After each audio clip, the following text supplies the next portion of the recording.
কানে তুলে নো কান আমার লাল হয়ে রয়েছে ওই কানে তুলে আমার চেয়ারম্যানের উপর টান দিয়ে নিয়ে গেছে। চাঁদা দেওয়ার না কারণে একবার দিচ্ছি, আবার না দেওয়ার কারণে তারা এই জায়গা মদ নিশা পান করে, মাদক পান করে। তাদের 50 লোক নিয়ে আমার বাইরে কয়েকবার মারছে, হামলা করছে, আমার বিল্ডিং থেকে মোটরসাইকেল চুরি করে নিয়ে গেছে। চাঁদা না পেয়ে ফরিদপুরে দুবাই প্রবাসী 5 ভাইয়ের বাড়িতে 2 দফায় হামলা চালিয়েছেন দুর্বৃত্তরা। ভাঙচুরের পাশাপাশি নগদ টাকা ও স্বর্ণালংকার লুট করার অভিযোগও উঠেছে তাদের বিরুদ্ধে। ঘটনাটি ঘটেছে ফরিদপুরের আলিয়াবাদ ইউনিয়নের পশ্চিম আলিয়াবাদে। এ ঘটনায় মামলা করেছে ভুক্তভোগী পরিবারটি। হামলায় আহত 3 জনের মধ্যে একজনকে ফরিদপুর মেডিকেল কলেজ হাসপাতালে ভর্তি করা হয়েছে। আর এই প্রবাসীদের বাড়িতে হামলার নেতৃত্ব দেবার অভিযোগ উঠেছে স্বয়ং সদর উপজেলার আলিয়াবাদ ইউনিয়নের 6 নং ওয়ার্ড মেম্বার আফজাল মোল্লার বিরুদ্ধে। তিনি নিজেকে বিএনপির নেতা বলে পরিচয় দেন বলেই জানিয়েছেন ভুক্তভোগীরা। আমি বিদেশ থেকে আসছি 1-1.5 মাস হচ্ছে। আর আমার 3 মাস আগে থেকে আমার এখানে প্রতিষ্ঠান ছিল, আমার বাড়ির সাথে একটা মার্কেট ছিল। মার্কেটটা আমার ভাই আর একটা লোক চালাতো, এই আফজাল আর রিজাউল, এখানে গডফাদার এখানে হিসেবে তারা কাজ করে। তাদের 50 লোক নিয়ে আমার বাইরে কয়েকবার মারছে, হামলা করছে। আমার বিল্ডিং কিন্তু 2টা মোটরসাইকেল চুরি করে নিয়ে গেছে, আমার দোকান ভাঙ্গিয়া আর দোকানে মাল সামান নিয়ে গেছে।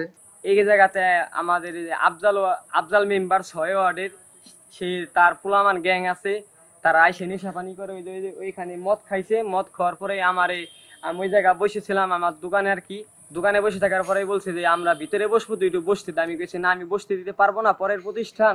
পরে কইছে যে আমরা বাবা খাবো, আমাকে একটু বসবে দে, কেউই জানবেন না। আমি কইছি না, আমি দিতে পারবো না, আমি এখানে পরের প্রতিষ্ঠানে চাকরি করে, আমার জানলে সমস্যা।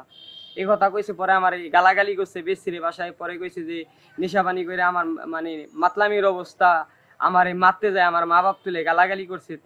ফরিদপুরের আলিয়াবাদ ইউনিয়নের পশ্চিম আলিয়াবাদে দুবাই প্রবাসী 5 ভাইয়ের স্ত্রী একই বাড়িতে বসবাস করেন। ভুক্তভোগীদের অভিযোগ, দীর্ঘদিন ধরে এলাকার চিহ্নিত একটি মহল তাদের বাড়ির পাশে মার্কেটের জায়গায় মাদক সেবন করে আসছে।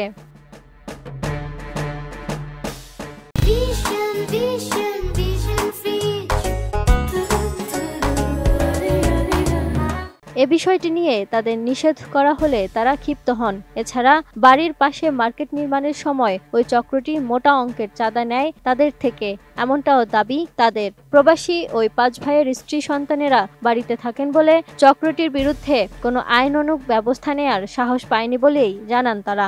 আমার স্বামীরা 6 ভাই, 1 ভাই মারা গেছে, 5 ভাই প্রবাস থাকে।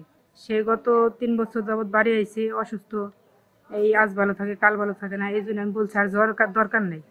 এই জায়গা দোকান দিচ্ছি, 3-4টে দোকান দিচ্ছি। 4টে দোকান দেওয়ার পরে মনে করেন যে আমার তারপরে থেকে চাঁদা চাই। চাঁদা দেওয়ার না কারণে একবার দিচ্ছি, আবার না দেওয়ার কারণে তারা এই জায়গা মদ নেশা পান করে, মাদক পান করে। এই নাম মানা করার কারণে, নিষেধ করার কারণে আমাদের প্রতি যে হামলা।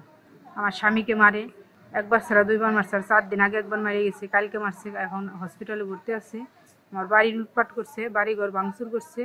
আমার স্বর্ণ অলংকার ছিল, টাকা পয়সা ছিল, সব নিয়ে গেছে। মাস হচ্ছে আমার গলায় একটা চেন ছিল, কানের দুল ছিল, যারা ওই কানের দুলে এনো কান আমার লাল হয়ে রয়েছে। ওই কানে তুলে আমার চেয়ারম্যানের উপর টান দিয়ে নিয়ে গেছে। চেয়ারম্যান বাড়ি কইছে কি আমাকে বাঁচান, কইকে তো কেউ এর বাঁচাবার আসবে না। আমি কইছি পুলিশকে কব, পুলিশও কিছু করতে পারবে না, পুলিশ আমাদের হাতের ভিতরে, এগুলা বলে। পরে আমার স্বামীরা তো 2-3 মাস আগে রাস্তায় পায় মোবাইল 1.5 লাখ টাকা মোবাইল নিয়ে গেছে, আর মারছে, টাকা দেয় মোবাইল নিয়ে গেছে। অসুস্থ স্ট্রোকের রোগী, বুক পাইছে, এমন ভাবে কিল মারছে, সে তো এমনি তো অজ্ঞান হয়ে গেছে। পরে আমরা গেছি, সে তো বলে নাই, কারণ সে বলবে মেম্বারের কাছে, আফজাল মেম্বারের কাছে, কারণ আমাকে কাছে বলেন আমরা মহিলা মানুষ ভয় পাবো বা বেরোতে দিব না, বাচ্চারা আছে সবাই কান্দাকাটি করবে, এজন্য কিছুই বলে না। সে মেম্বারের কাছে বিচার চাইছে, মেম্বার বলছে না আমরা বলবো, কিন্তু ওটা মেম্বারের লোকই ছিল, রিজাউল ছিল, তার ছেলে ছিল, বাচ্চা ছিল। তারপরে আমরা জানতে পারি তার আগে 1 মাস আগে গাড়িও নিচ্ছে 2খান।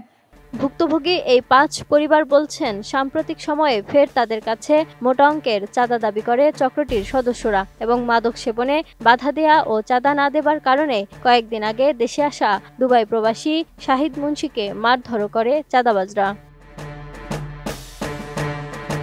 কিন্তু এই হামলার ঘটনার সাথে জড়িত নন বলে দাবি করেছেন অভিযুক্ত ইউপি মেম্বার আফজাল হোসেন।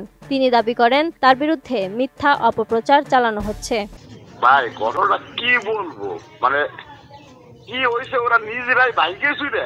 জি নিজেরাই বাইকে চুইরা আপনি পাসপোর্ট সে আসছেন জিজ্ঞাসা দেন কই পাসপোর্ট হিন্দু না কিন্তু তোর মিথ্যা কথা কবি না আমাকে বাড়ির পাশে আমার বাড়ি না ধর আমার লোক আপনি জিজ্ঞাসা করেন আমি বানছি কিনা আমি বান্যার সময় ছিলাম কিনা ওরাই বাইক নিয়েছিল ওরাই তামা করে মানে হামলা আপনার গায়ে নেই মানে এই সম্পর্কে কোতোয়ালি থানার ওসি আসাদুজ্জামানের কাছে জানতে চাইলে তিনি বলেন এ বিষয়ে একটি অভিযোগ পাওয়া গেছে, অভিযুক্তদের বিরুদ্ধে আইনানুগ ব্যবস্থা গ্রহণ করা হবে বলেও জানান তিনি। জনৈক মমতাজি আক্তার গতকালকে আমাদের থানায় হাজির হয়ে একটা এজাহার দায়ের করেন যে তার বাড়িতে কিছু সংখ্যক ব্যক্তি প্রতিপক্ষরা হামলা ভাঙচুর এবং টাকা পয়সা সোনাদানা নিয়ে গেছে। এর প্রেক্ষিতে আমরা তার এজাহারের ভিত্তিতে আমাদের কোতোয়ালি থানায় একটা নিয়মিত মামলা রুজু করেছি। মামলাটি বর্তমান তদন্তাধীন আছে এবং এই মামলায় যারা এজাহারনামীয় আসামি তাদের গ্রেপ্তারের অভিযান আমরা অব্যাহত রেখেছি। এমন অবস্থায় শুধু ফরিদপুর প্রশাসন নয়, দেশের সরকারের কাছেও সাহায্য চেয়েছে ভুক্তভোগী ওই 5 ভাই। Desk report, ATN news.